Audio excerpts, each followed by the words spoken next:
आज के इस वीडियो में हम पढ़ने वाले हैं कि सिंपल पेंडुलम का जो डेरिवेशन था, जो फॉर्मूला है, वो करेक्ट है या नहीं है। तो सबसे पहले करते हैं इस क्वेश्चन को। Check the correctness of the relation t equal to 2π√L/g। तो ये फॉर्मूला जो दिया गया है सिंपल पेंडुलम का, ये करेक्ट है या नहीं है, इसके बारे में हम लोग को आज प्रूव करना है। तो हम लोग प्रूव करने से पहले समझते हैं कि सिंपल पेंडुलम होता क्या है। बहुत ही सिंपल सा एग्जांपल देते हैं। जो सबके घर में पहले घड़ी होता था, लगभग के घर में आपको घड़ी देखने को मिलता था, जो समय समय पर क्या करता था, आवाज़ करता था, जो बहुत ज़ोर से टन टन का आवाज़ सुनाई देता होगा। वो सिंपल पेंडुलम का एक बहुत ही अच्छा एग्जाम्पल है। सिंपल पेंडुलम का मतलब क्या होता है, यहाँ पर एक उसका फिक्स पॉइंट होता है ना, ये फिक्स होता है। और ऐसा आपको देखने को मिलेगा घड़ी में, पहले का समय का जो घड़ी आप लोग को देखने को मिलता होगा, उसमें पेंडुलम लगा रहता था इस तरह से, है ना। फिर क्या होता था कि जब अगर इसमें जैसे कि 12 बज गया, 1 बज गया, तो उसमें क्या करता, एक आवाज़ करता घड़ी में।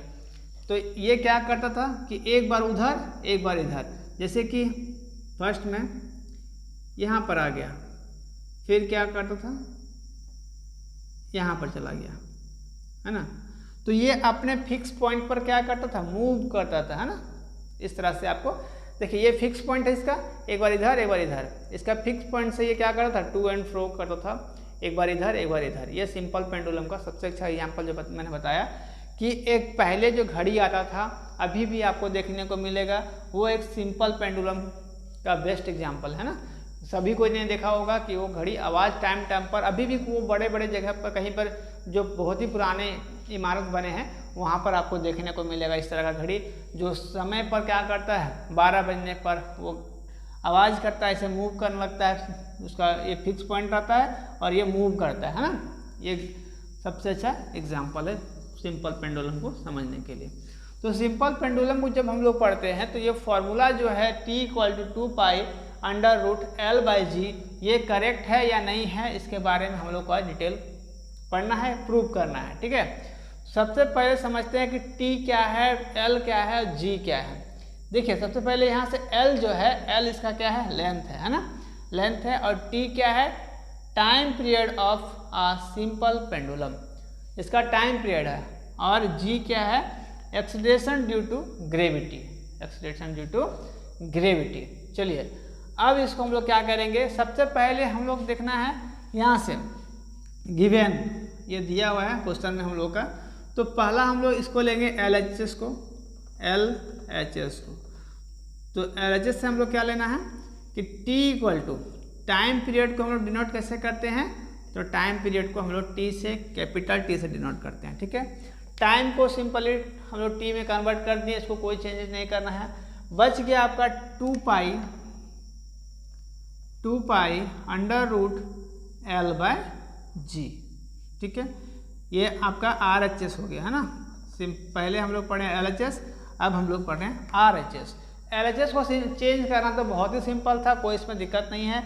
लेकिन इसको चेंज करना थोड़ा सा मुश्किल पड़ सकता है, लेकिन कैसे, देखिए यहाँ से 2π जो है, 2π तो इसका कोई डायमेंशन नहीं होगा, तो 2π यहाँ पर साइड में लिखना है। Therefore 2π has no dimension, 2π has no dimension, ठीक है। 2π क्या है, कांस्टेंट है, तो ये बाहर निकल गया। अब यहाँ से क्या बची आपका, L/g बच गया। तो इसका L तो यहाँ पर रहेगा, L का कैपिटल L हम लोग लिखेंगे, क्योंकि हम लोग डायमेंशनल फार्मूला में पढ़े हैं, किसके फॉर्म में, M, L और T के फॉर्म में हम लोग को लाना होगा, है ना। तो यहाँ पर देखिए L हो गया। अब एक्सीलरेशन ड्यू टू ग्रेविटी का फॉर्मूला क्या होता है, change in velocity by time taken, change in velocity per unit time taken, या फिर बाय टाइम टेकन हम लोग बोलते हैं। तो वो कितना होता है, तो L पावर 1 और T का power -2। Acceleration due to gravity का ये फॉर्मूला है ना, स्मॉल g इक्वल टू, यहाँ से L को कैपिटल L में चेंज कर दिए, g को यहाँ पर L का पावर 1, T का पावर -2 करेंगे। तो यहाँ पर L का पावर कुछ नहीं तो 1 है ना, तो इसको हम लोग कैंसिल कर सकते हैं, है ना। अब क्या करेंगे कि यहाँ पर अंडर रूट तो रह जाएगा, लेकिन यहाँ से t का जब t का पावर -2 है ऊपर चल जाएगा तो t का पावर क्या हो जाएगा +2, है ना। प्लस लिखना जरूरी नहीं है, इसीलिए +2 हम लोग इसको लिख सकते हैं। तो देखिए यहाँ से अगर स्क्वायर को हटाएंगे तो यहाँ से रूट भी हट जाएगा, तो ये सिंपल क्या बच जाएगा t बच जाएगा। तो यहाँ पर देखना है कि LHS जो हम लोग फाइंड किए हैं ये भी t आया है, और RHS जो हम लोग प्रूव किए हैं वो क्या आया है t आया है ना। t और t दोनों LHS और RHS जो है वो बराबर आया है ना। तो हम लोग इसको लिख सकते हैं कि LHS = RHS। Left hand side और राइट हैंड साइड दोनों क्या हो गया इक्वल हो गया, बराबर हो गया।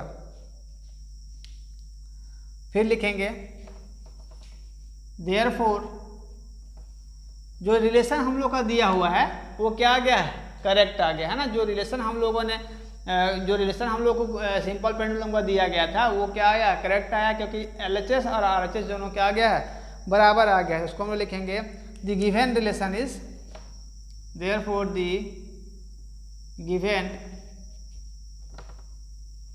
Relation is correct. जो रिलेशन हम लोग को दिया गया था वो क्या है करेक्ट है, सही है ना। इसको हम लोग को कोई चेंजेस करने की जरूरत नहीं है, क्योंकि ये जो रिलेशन दिया गया है एक इक्वल क्या है एग्जैक्ट है ना। इसके लिए इसको कुछ चेंज नहीं करना पड़ेगा।